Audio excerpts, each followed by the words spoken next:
Thank you to all of you for joining our breast implant illness webinar today. My name is Natalie Jorge, and I'm the CEO of Companion Health, a primary care clinic in Charlotte, North Carolina, where we combine the best of Western medicine with functional medicine to help you heal your body from the inside out. Not only do we offer advanced diagnostic testing that is unavailable at more traditional clinics, we also offer health coaching to enable our clients to make sustainable lifestyle changes to achieve their unique wellness goals. Before I introduce our panelists, Dr. Carlos Jorge and Kiran Dodeja Smith, I need to go through a little webinar housekeeping. First, the legal disclaimer. This webinar is for informational purposes only. The information presented here should not be construed to be personal formal medical advice, nor the formation of a doctor or other healthcare provider-client relationship. The content is intended solely for educational and informational purposes and not for treatment purposes. We cannot offer specific medical advice over the internet. And also, we're recording this webinar, so please keep your audio muted to minimize the background noise. We will email you a link to the recording in case you have to leave early. And if you have any questions for our panelists, please type them in. There's a chat box located in the bottom of your screen. You can type your questions there. We're going to save time towards the end to answer some of those questions. And if we run out of time, we can also follow up with you afterwards. Now for our panelists. Dr. Carlos Jorge, wave, who also happens to be my husband, is Companion Health's Chief Medical Officer. Dr. Jorge has been in healthcare over 20 years and is the only physician in Charlotte triple board certified in family medicine, lipidology, and functional medicine and anti-aging. Carlos is committed to helping our clients improve their well-being by taking a holistic approach to their care, including spending significantly more time with them to understand how to return them to optimal health. Kiran Dodeja Smith, wave Kiran, there she is a Companion health coach and our lead content strategist. Kiran has been passionate about health and wellness since the age of 16. She has her own food blog, easyrealfood.com, where she helps busy families get healthy, real food recipes on the table. Most of Kiran's recipes are dairy and gluten-free, a topic we're sure to touch upon today. This past spring, Kiran had her breast implants removed with the hope of helping other women who may be struggling with breast implant illness. Kiran is going to share her story with us today. So thank you for all being here. Thank you, Kiran. Let's go ahead and start with you. How did you first learn about breast implant illness? Yeah, thanks for including me today. I first heard about it about 3 years ago. As you mentioned, I have a food blog and I was working with another food blog, and I've always been pretty open with my kind of personal experiences. And I think it was somewhere through some of my postings there that I had just commented on some of these strange symptoms that I had been having, which I think we'll touch on in a little bit. But somebody had reached out to me and said, hey, have you ever heard of breast implant illness, BII, whatever, and had sent me to this, a link to this Facebook group, this private Facebook group on the topic. And at that point I said, no, that's not me. And even if it was, I'm not getting them removed. So just kind of went on with things. So time went on and my list of symptoms kept growing. And over the course of like the next year to year and a half, I had two other people, just random, not close friends or anything.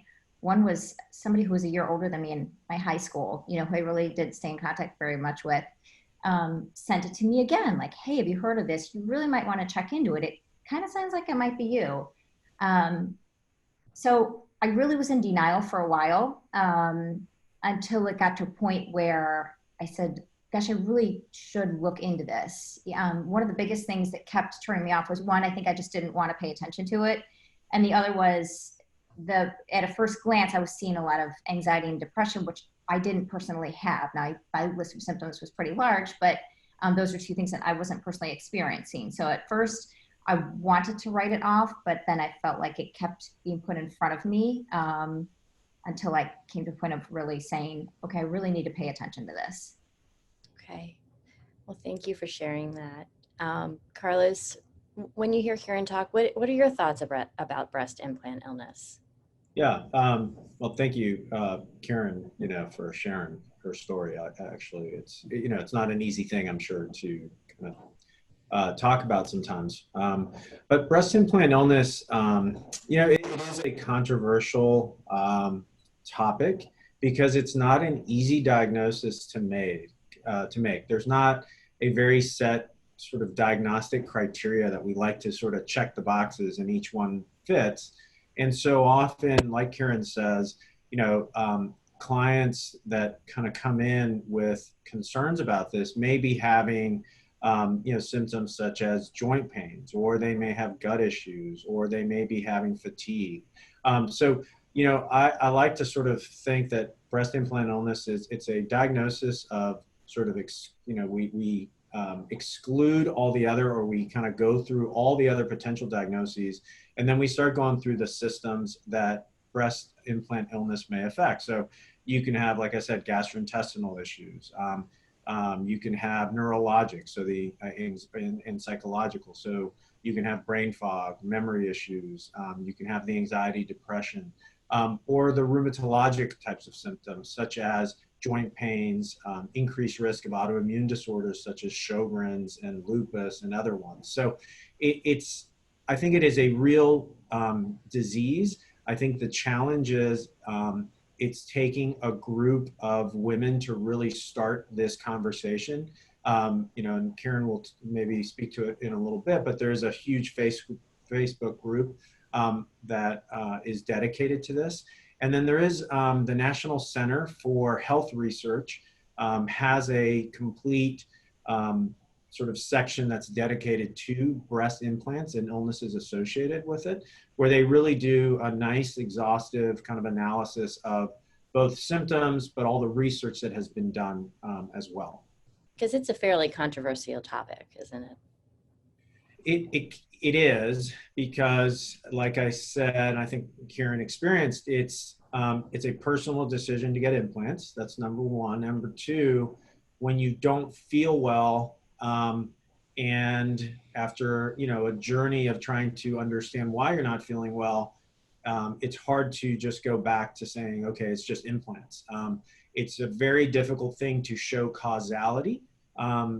And the research trials and all the research studies that have been done, and the first implants were, placed in, I think, like 1965.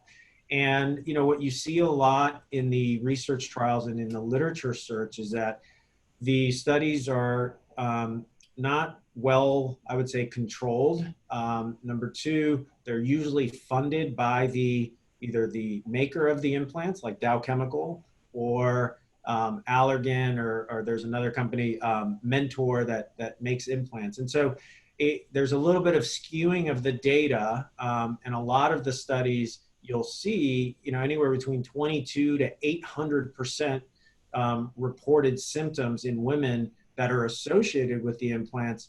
But often the conclusion is, well, there's still not enough information or enough causality to say it's this. And so that is the challenge, I think, with this illness. Well, then maybe, Kiran, maybe you can talk a little bit about what symptoms you were personally experiencing that sort of tipped you on the journey to go ahead and ultimately have your implants removed. Sure. So it started out, I have 4 children. We were planning on having 3. So I got my first set put in after I was done nursing my 3rd daughter. And that was 10 or 11 years ago. And honestly, it's kind of hard when you start looking back, when you start trying to put the pieces together and looking back to say exactly what time frame these things happened. But I guess the first thing that happened was I started developing some medical allergies. I had a reaction to Novocaine, which I've had a lot of Novocaine in my life. I have a lot of dental work. So that was uncharacteristic for me. Whole body swelling and itching and all that. I had a reaction to another cane. I had an IUD put in, which in hindsight, my body didn't react well to either. I had to have that taken out 5 months after having it put in. So I guess that should have been a red flag for me that I didn't pick up on.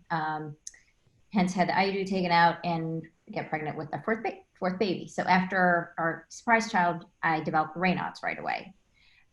So that was kind of the bigger one. But right after that, then I started having like recurrent yeast infections. I never had strep throat in my life. I had strep throat a few times. And so just, different things, the list started going on: food sensitivities, acid reflux, sleeping issues. One of the bigger ones that I noticed, I think when the light bulb finally went on for me, was I started developing alcohol intolerance, which I'm not a huge drinker, but I'm a weekend. I enjoy it on the weekends, and all of a sudden it was like red wine. It wouldn't agree with me, and then it started getting simple things like vodka, and just okay, so many weird things that you just couldn't put your finger on. I was trying to live this healthy lifestyle aside from the weekend drinking, right? I'm exercising like 5 or 6 days a week. I have always been dairy free. I'm lactose intolerant. I had gone gluten free, and it was like, why aren't these things adding up? Why do I keep getting all of these new issues? Okay.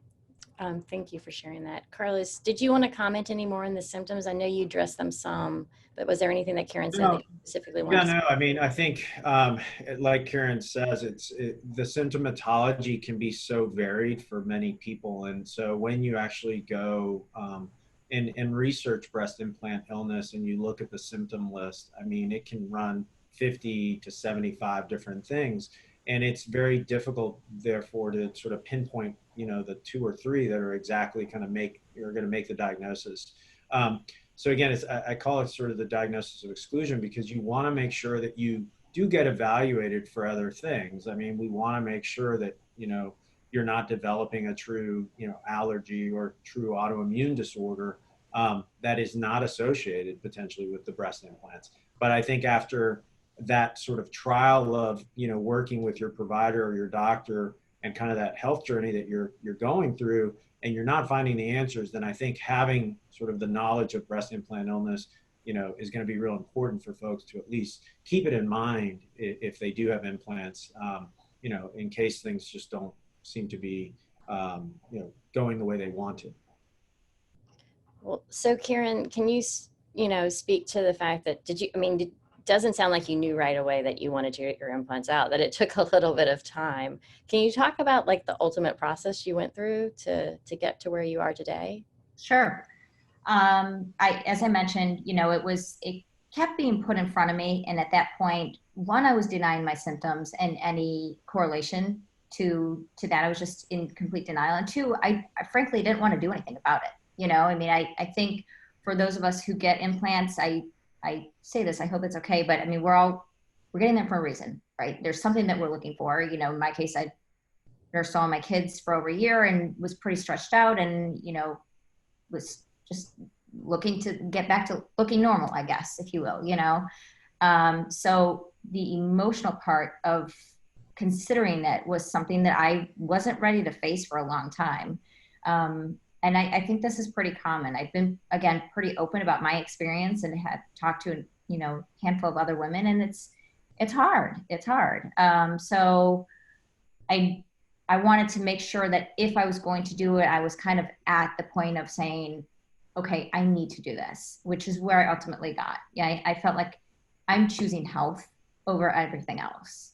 And I think that's a process. Some of us take a longer time to get there, but some people are just automatically, as soon as they hear about it. I mean, I'm thankful that this awareness is causing people to open their eyes, and there are some people who are considering getting them and saying, like, wait a minute, if these are potential things that I might have to experience, and I'm not even going to go forward with it. So you make the decision that you're going to have the surgery. Like, what were the actual steps you took to figure out who was going to do the surgery, when, all that kind of thought? Yeah. I will say that Facebook group is really, really rich with information. So that was something that I definitely went through, but you have to kind of tease out what's right for you. For me, I wanted to go to somebody who only did explants. I didn't want somebody who was putting them in one day and taking them out another. So that was important for me personally. So I, researched a doctor who was just doing the explants and who had been doing them for a while. And it was also important to me to focus on the detox portion of it. So this particular doctor does a nerve block. She does no pain meds or anything. So that was important for me. Again, just knowing that with the implants, you've got this foreign body in you, you've got potential chemicals. I think they say that there are 40 different chemicals that are associated with them. And again, I had mine for 11 years. So this thing has been sitting inside of me. Things have been sitting inside of me. And I wanted to start that process. If I'm going to do this, I'm going to take them out, but I also need to do all the rest of the steps to get myself back to being healthier. Okay, thanks for sharing that. Carlos, what do you think folks should consider prior to get their implants removed? Is there any kind of baseline testing that they should do, for instance? Yeah. So one thing just to pick up on what Kiran said first is, yeah, the potential trigger as to why implants can cause problems, be they silicone or saline, is that, you're putting a foreign body in a space that has a lot of hormone-rich material there as well, so breast tissue. It's a foreign body in a very tight space, and you get an inflammatory response when you put any foreign body in a place that it's not supposed to be, hence a foreign body. So there is a immune response that is naturally occurring. And so for some women, that immune response may be sort of a trigger for a lot of other potential issues down the road. So if we're saying, hey, what are some basic things that we want to be aware of before you either have implants or once you have them, you want to be tracking, and especially if you're not feeling well, it is going to be looking at things like autoimmune disorders, which seem to be the more, I would say, the more common types of symptoms that women are reporting. So often things like, like Kiran mentioned, she had Raynaud's, which Raynaud's is a sort of a change in the fingers that often you'll get color changes and a little bit of discomfort in the fingers. That's often a sign of other autoimmune disorders. So things like Sjogren's and things like lupus, these are all associated with that. So there are tests that your provider or doc can do to look at that. And so if those are positive or you've got some of these markers elevated, then that's something to kind of start tracking. I think the other thing from a functional medicine standpoint, what we like to understand as well is sort of where you are in the other areas of health. So everything from your gut health is going to be real important, how you kind of handle the rest of toxins and everything else that you're bringing into your system. We also want to understand your hormones and what's going on, everything from your thyroid to your, estrogen, progesterone, et cetera. And then, certainly, as Kiran mentions, like nutrition and exercise status. So it's really having kind of that comprehensive look to know where you are. And if you're having symptoms that just aren't making sense and are new to, you've never had, and the only variable over time is that, there's implants, then it's something just to keep in mind as you start that kind of journey, is to figure out, what's triggered this. Okay, well, if someone does decide, okay, I've done all this, initial sort of analysis and through the elimination process decide that it looks like, these implants could be causing a problem and decides to go through explant surgery, should they expect big changes right away, like after they have their implants removed? Yeah, I mean, I think, and I'll let Kiran speak to it in a sec, but from what I've seen with some of the clients that we have that have gone through it, it's pretty remarkable, the sort of almost immediate changes that they feel. There's, as I was mentioning, that National Center for Health Research, one of the studies that they quote, 85% of women were having symptoms of autoimmune disorders. It was like 300 women in the study. And after explant, about 89 to 90% had resolution of these symptoms within the first year of explant. So there is a significant sort of improvement. The challenge when you look at all these studies is, again, going back to causality. It's very difficult to directly show causality with the implant. And so again, it kind of goes to, it's sort of this diagnosis of exclusion where we've looked at a lot of other things and the only common variable is you have implants. And let's have a real sort of, heart-to-heart conversation as to, and I think Kiran had it with herself and her provider, which is, what's the, outweighing the benefit of me having these versus not having them? And I think that's a personal conversation that you have to have with your provider, but certainly preparing your your gut, your nutrition, really reducing inflammation as a whole to prepare yourself for either the explant or implant, and depending on where you are in this stage of getting implants or not. So Kiran, can you talk about, like, after you had your implants removed? I mean, did you feel different right away? So the biggest, I would say that I will say again, just kind of say that what Dr. Jorge was just saying, I think it varies. I think I've seen some people, and I have some friends who immediately notice like tremendous changes. I guess I fall a little bit more in the middle. I did have, right after I came out from surgery, I actually had my surgery April 24th. So it's really the heart of quarantine. So my family was not allowed in with me or anything like that. But I came out and my 12-year-old said, "Wow, Mom, I can really see the color in your face." This was not something that I had talked to her about. I never complained about it, but something that I felt like I would look in the mirror and I felt like I was almost just looking gray, or I don't know, this kind of older look. I can't really explain it. A lot of times I felt like my face looked inflamed.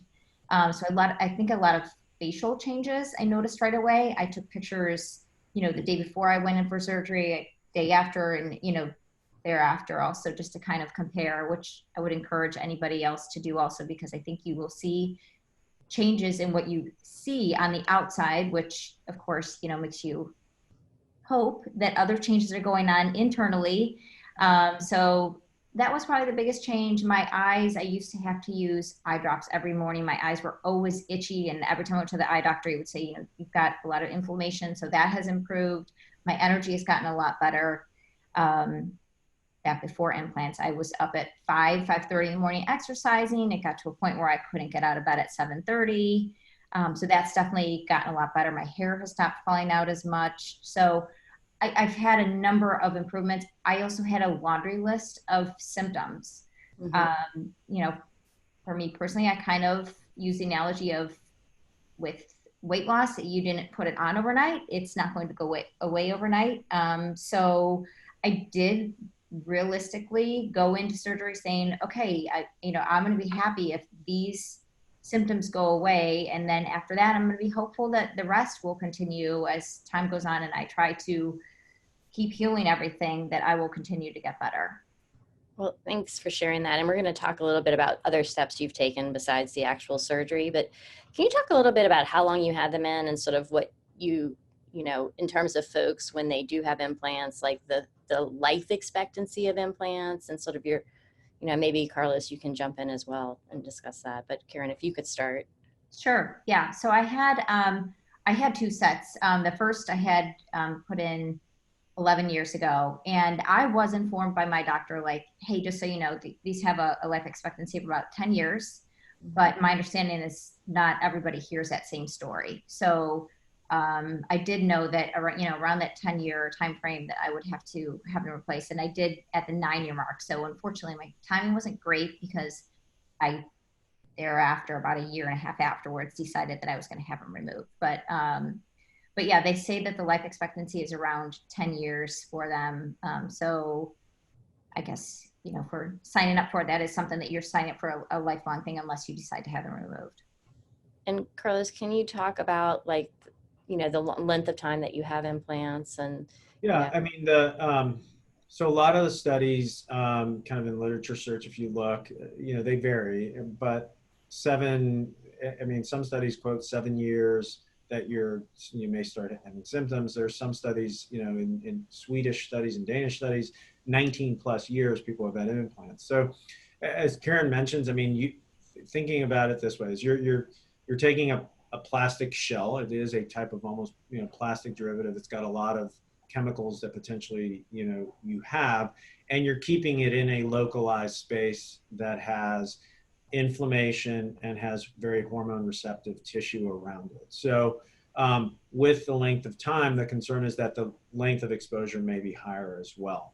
And so as Kiran mentioned, which is interesting, if you look at all the study data, dry eyes, which is often seen in something called Sjogren's syndrome, is one of the more common things that women complain about with breast implant illness. So dry eyes, dry mouth, And so, the length of time seems to affect. Now, there is also a difference between silicone versus saline. Silicone probably has a little bit of an increase also in just the chemicals that you're being exposed to. But again, it really has to do with you have a foreign body, your system physiologically is going to mount a response to that.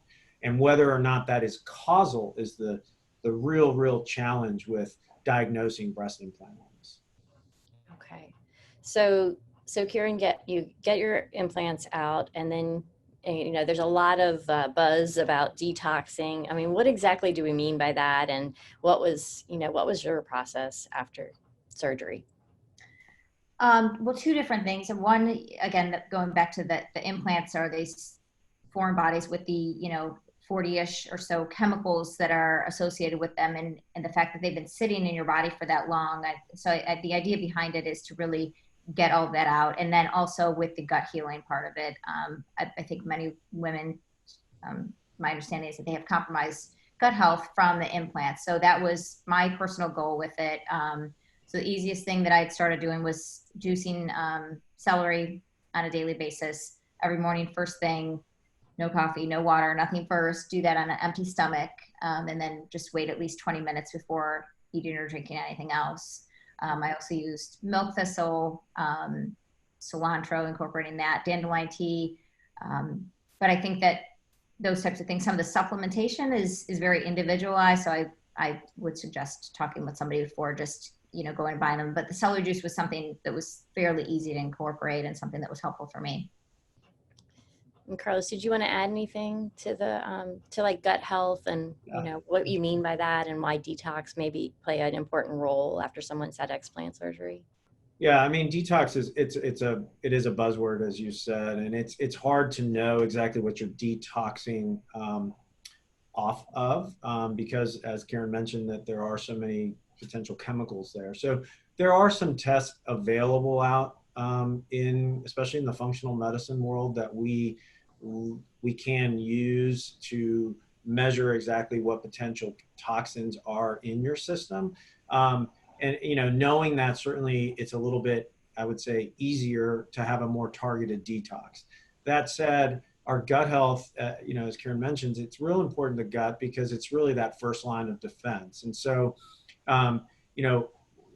in functional medicine, we talk a lot about how all our systems are really interconnected. And so what's happening from an inflammatory response in the breast tissue from a foreign body, that is triggering a response potentially in gut inflammation and your gut not being able to process other toxins that are being brought into your system as effectively as it should, or your hormone system is starting to kind of get affected by it. So we in our approach would sort of say, we want to work on gut health. We want to understand what toxins you're dealing with. And then we really want to kind of strategically personalize the supplementation, because otherwise, as Kiran mentions, you can get easily overwhelmed because there's a million different supplements out there that promise detox, et cetera.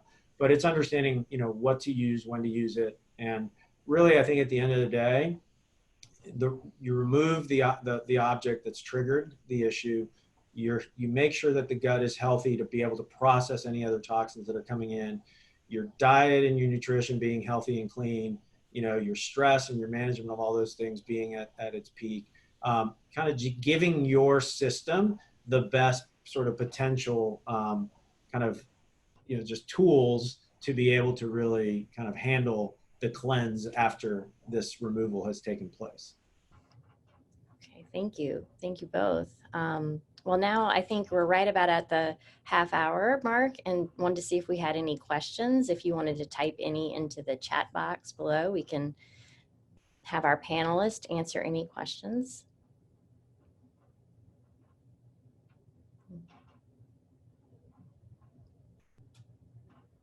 Hi, it's Sarah. I'm turning on my video.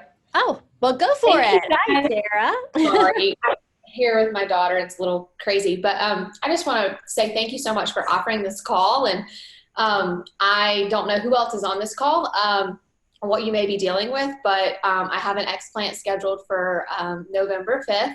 I have probably in the same exact group that Kiran is in, because it's a large group. There's probably 125,000 people, women. But anyway, I just want to share with anybody else that may be experiencing symptoms.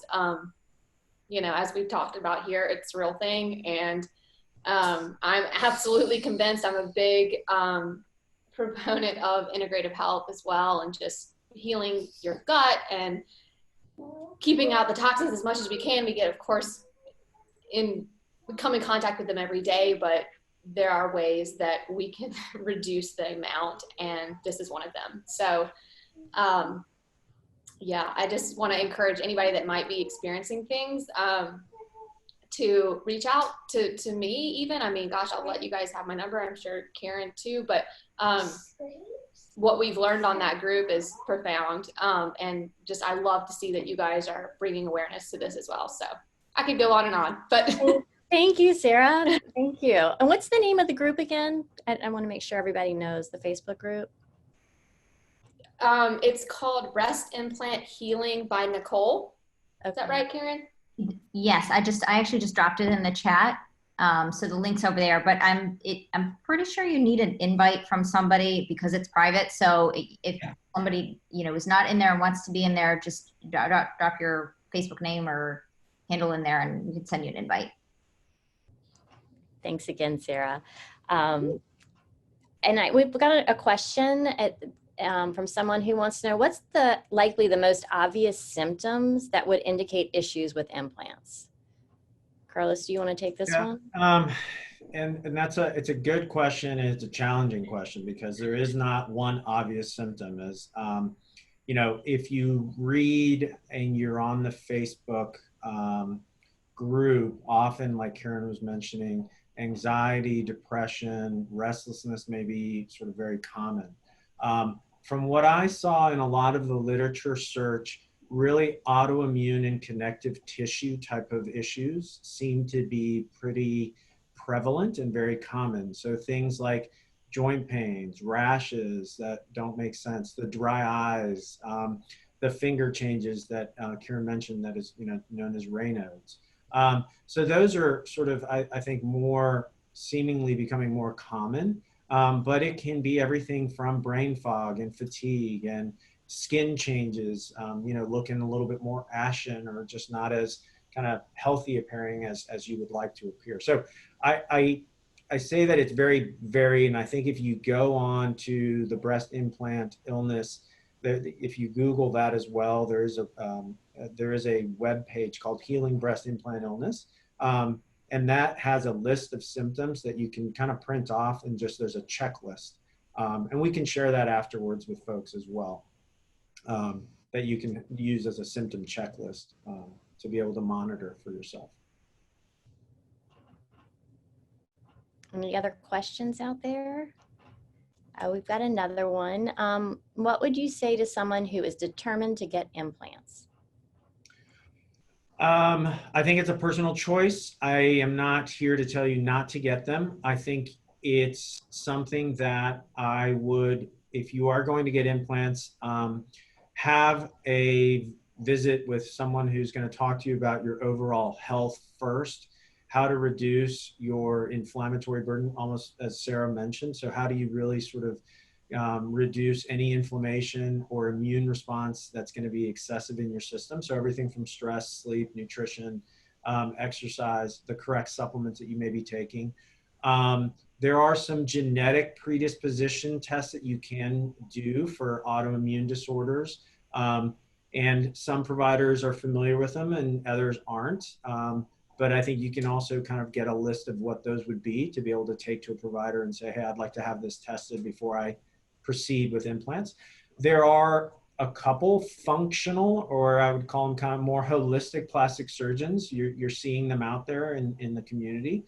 So if you Google like functional plastic surgeon or holistic plastic surgeons, there are some. I don't know if in Charlotte, where we are, there are any directly kind of doing that approach, but that would be another option to potentially look to do.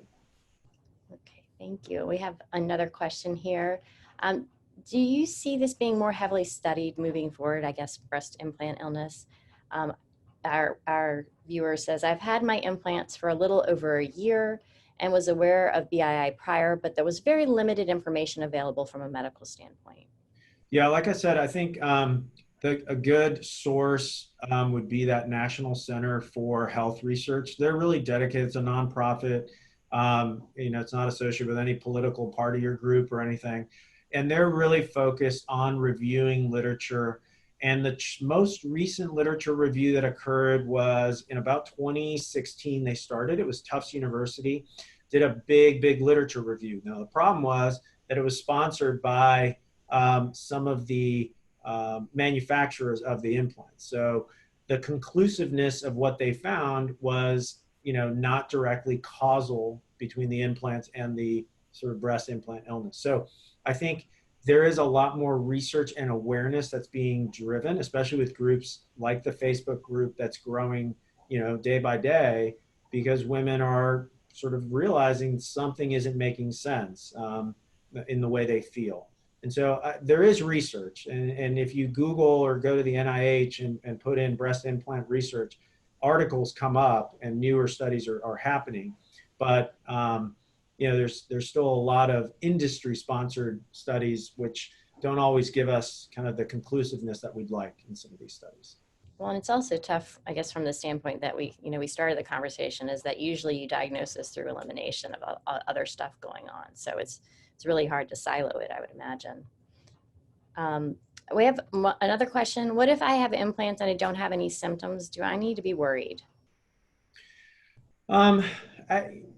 So the short answer is no. The longer answer is complicated, as we've, I think, indicated, which is, depending on where you are in your health journey, you may not get any symptoms. You may never have any issues with it. And that's great. That's wonderful. But I think it's important to have the knowledge and the understanding to be able to say, all right, I'm not feeling well. And, I've had 20,000 different things looked at and it's not making sense that I'm still not feeling well. And so why is that? And so I think this at least allows women to have a little bit more kind of knowledge base to be able to go out and say, and talk to their providers and say, look, I really want to talk about breast implant illness as a potential for this.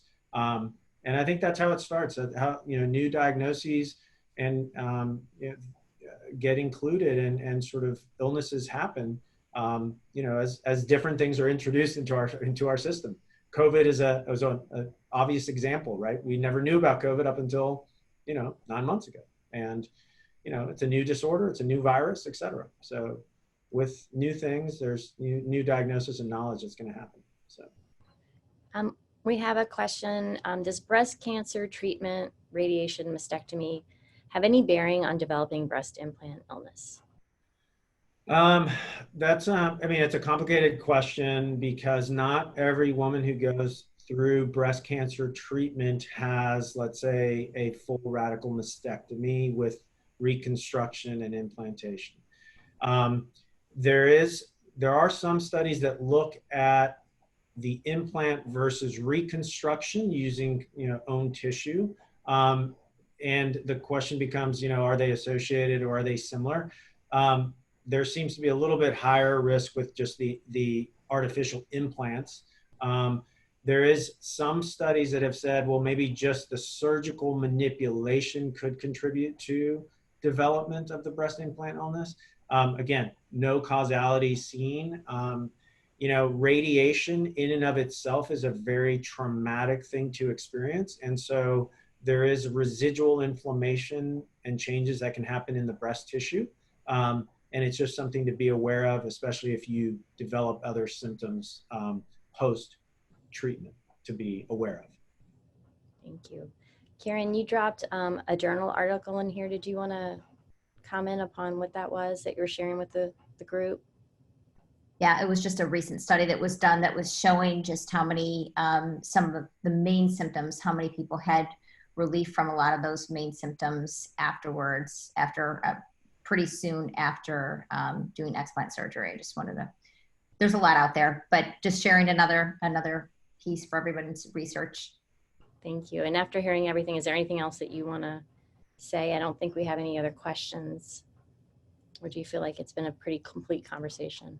Yeah, I guess the only thing I would say, I have a lot of people who would ask me after the fact, would you still do this? Would you recommend it to other people? And my answer is always 100%.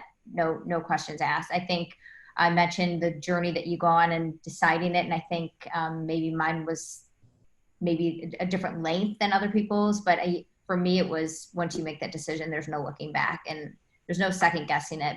Getting back to, do we know 100% that all of these things are caused by them? No, but am I feeling somewhat better? Yes. And I would absolutely do it again. Well, thank you. It's very courageous of you to be putting yourself out there and sharing such a personal story, because we really appreciate that. And there's also a link to that we've included in the chat box to an article that you wrote recently and put on the Companion Health website. So if anybody wants to, read that, the link is in our chat box. And if Carlos, is there anything else you would like to say prior? No, thank you, Kiran, for sharing your story, and Natalie for moderating, and thanks to everyone who participated today. Companion Health, we're a functional primary care practice, so we're here if you have further questions or any other issues that you'd like to talk to us about. We really sort of believe in approaching health comprehensively. So if you have any questions, just reach back out to us. All right. Thank you, everyone. All right. Thanks. I just said, Sarah, good luck to you. You said you're coming up in a couple weeks, so we'll be thinking about you. Thank you. I'll probably reach out to you. Okay. Okay. Good luck, Sarah. Thank you. Thanks all.